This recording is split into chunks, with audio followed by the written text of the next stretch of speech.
Hello, and welcome to another episode. I am Brian, the Unskilled Commander, and this is Deck Breakdown. Wiki, wiki, wiki.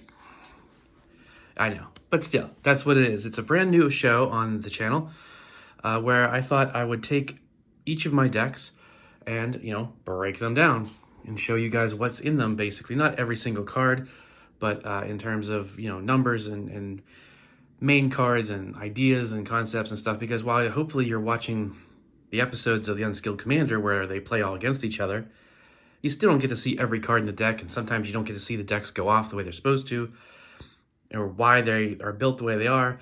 Now I can show you guys what I was thinking, at least, and you guys can give, ideas in the comments. Maybe, take this one out and put this other card in. It would be a better version of what you've got in there now, or something like that.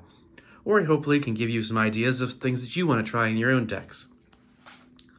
So for the inaugural episode, I'm going to take one of my absolute favorite commander decks, Kemba Ka Regent. The 3-drop 2/4 cat cleric. At the beginning of your upkeep, put a 2/2 white cat creature token onto the battlefield for each equipment attached to Kemba. So, obviously this is going to be an equipment-heavy deck. That's actually not how it started out, to be honest with you. Originally, I just wanted a cat tribal deck. So I put all kinds of cats in there that I just bought, and then, of course they were cheap because no one really uses them. But I bought a bunch of them, a lot of them in foil, and I tossed a couple in equipments in there that I had.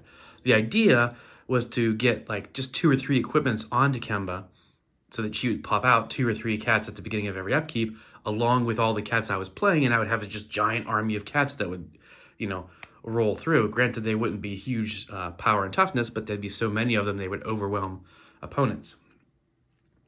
I quickly learned that that wasn't quite working out the way I anticipated, and that with something like this, commander damage was probably the way to go, and therefore you would want to load her up with a bunch of equipments that gave her really good effects, protections, and things like that, and get through with just Kemba, while any cats that she was able to pop out before someone destroyed all the equipments on her or destroyed her could be used as defense, blockers.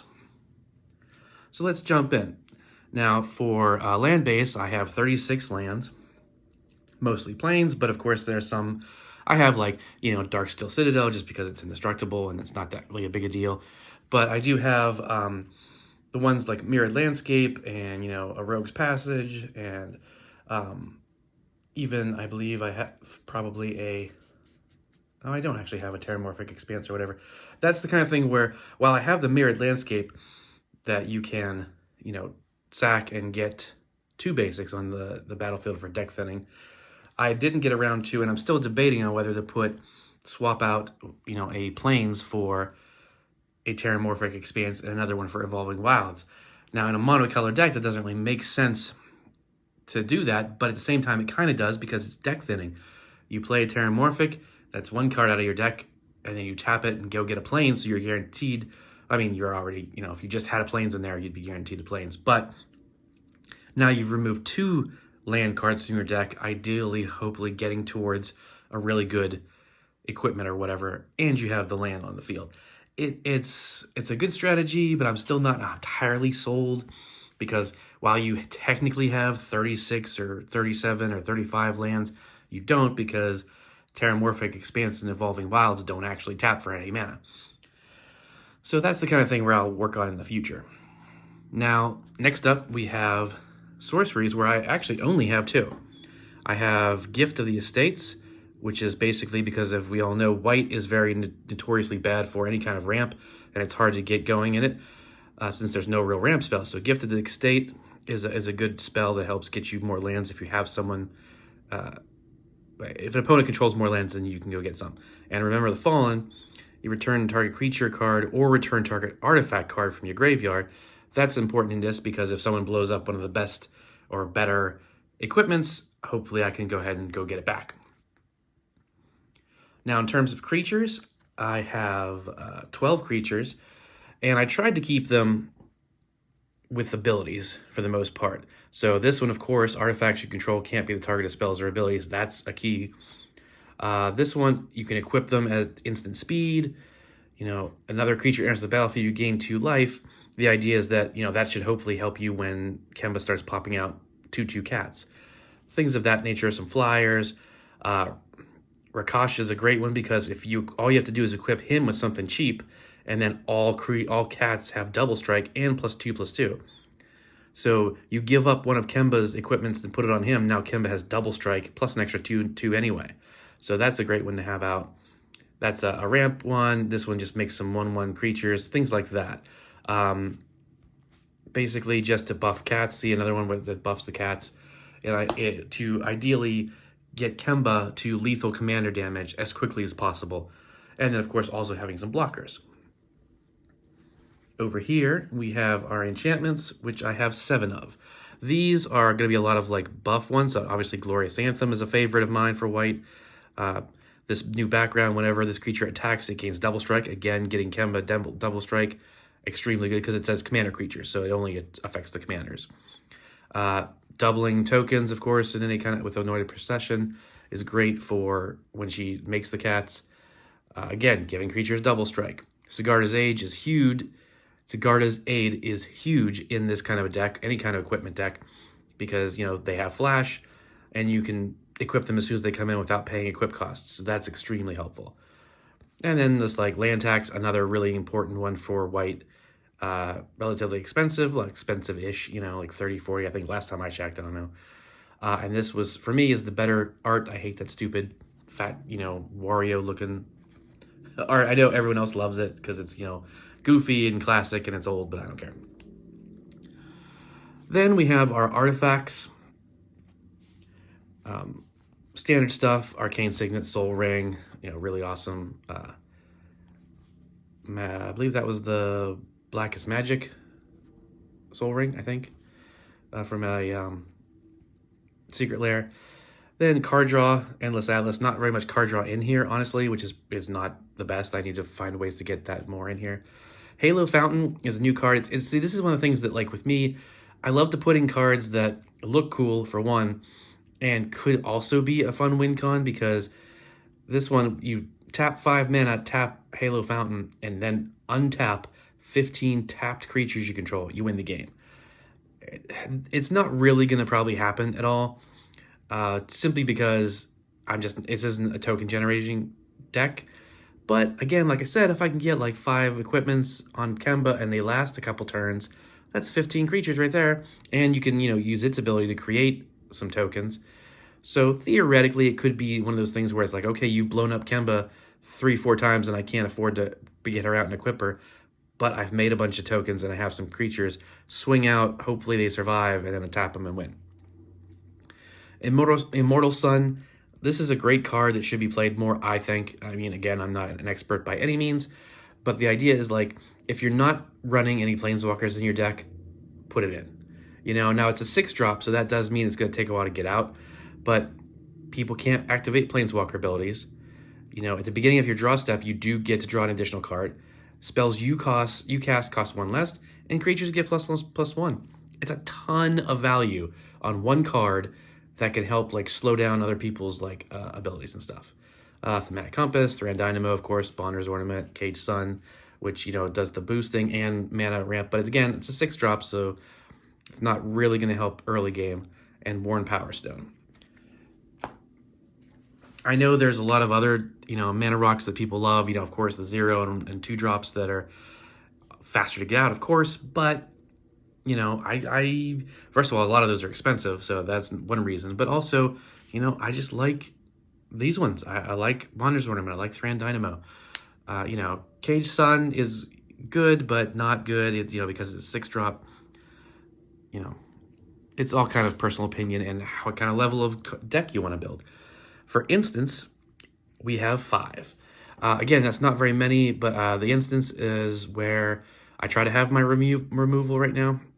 So you've got, Repel the Darkness, so you can, draw a card and tap up to 2 target creatures. Chroma's Will is a good one. Path to Exile, of course. Mana Tithe. Teferi's Protection is a big one. That helped me win a game with this deck once. Just once, but still, it's a great card. I think if you could afford it, again, Teferi's Protection isn't cheap. It's like hovering around $20 each.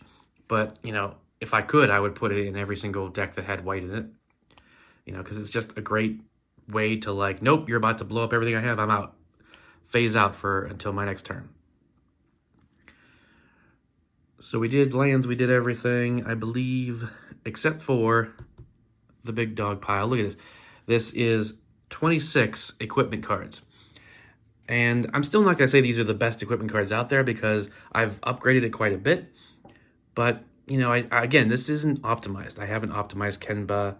I'm not even sure that I want to because she's one of my first decks that I really made myself and was proud of. And I don't want to, you know, just go on the net and find out what, you know, the most common 20 equipments for CEDH decks are and put them in here. You know, it's not how I want to do this. Some decks I'm going to optimize, but I think most of them I'm going to leave the way I have them. Commander's Plate's a good one.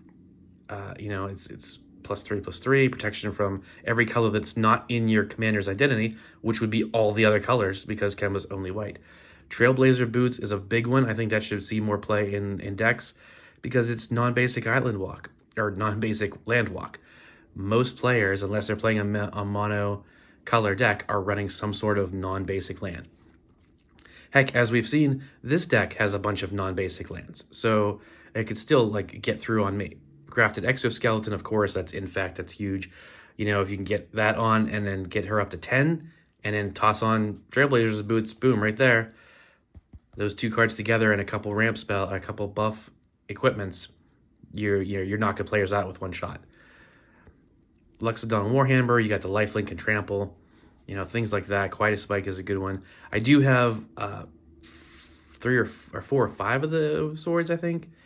You know, the big swords. And Sword of the Animist is not one of the big swords, but it's a really good one, an important one to have in a mono white deck because every time you attack, just on declaration of attack, you get to go search for basic land. So even if an attack doesn't get through, you're still ramping and thinning your deck. So that's a double, you know, use right there.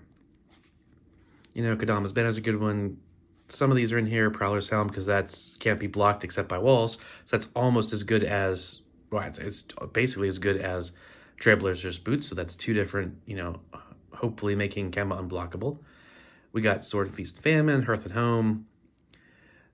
This one is for +1/+1 for every artifact or enchantment you have, and all these, you know, artifacts on the field that could help.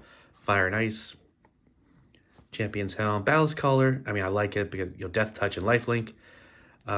Here's another one, Robe of the Stars. It's probably not something that most people put in here. I just love that art because I got the full art, you know, in a pack. And, you know, it doesn't do anything to buff her. It buffs her backside, the toughness, which isn't a big deal. But it does have Astral Protection. You know, you pay 2 and the equipped creature phases out. So if someone goes to blow up Kemba, you know, or anything on Kemba, you can just be like, whoop, I pay 2. She's gone. You know, so that's kind of cool. Mask of Avacyn, Whisper Silk, you know, give it Shroud and stuff like that. Blade of Selves I like because that's the one that gives it mirrored. So whenever she attacks, well, equipped creature attacks, you make a copy of the equipped creature attacking every other opponent. Now they're not going to do commander damage and they're not going to have all the equipments, but it's still, you know, you're still throwing around, you know, an extra bunch of creatures just out of nowhere attacking people. You know, Sword of Vengeance. So, you know, like I said, not a lot of good equipments in there, but not necessarily the best ever. It's kind of like a 50-50, I think. I could be wrong. Maybe you think there's, you know, maybe I do have all the best ones. I don't know. I don't think so. But that's the breakdown of Kemba, Ka Regent. Like I said, the whole design is to make cats for blockers and get her up to 21 lethal commander damage, ideally unblockable as fast as possible, and swing her in and start knocking out opponents. And hopefully, the second you do that, you're going to be a giant target of yourself. So you got to start swinging fast. I don't have any kind of extra turn spells in here. I don't even know if white has that many, but that might be something to think of in the future. But I don't know. I love this deck a lot, and I just really am happy with it, and I'll always upgrade it as best I can, but I think it's pretty solid right now. I hope you enjoyed watching. I hope you come back to the channel and check out everything else I got. And so Deck Break It Down will be just like the other shorts I have on the channel, once a month on Wednesdays.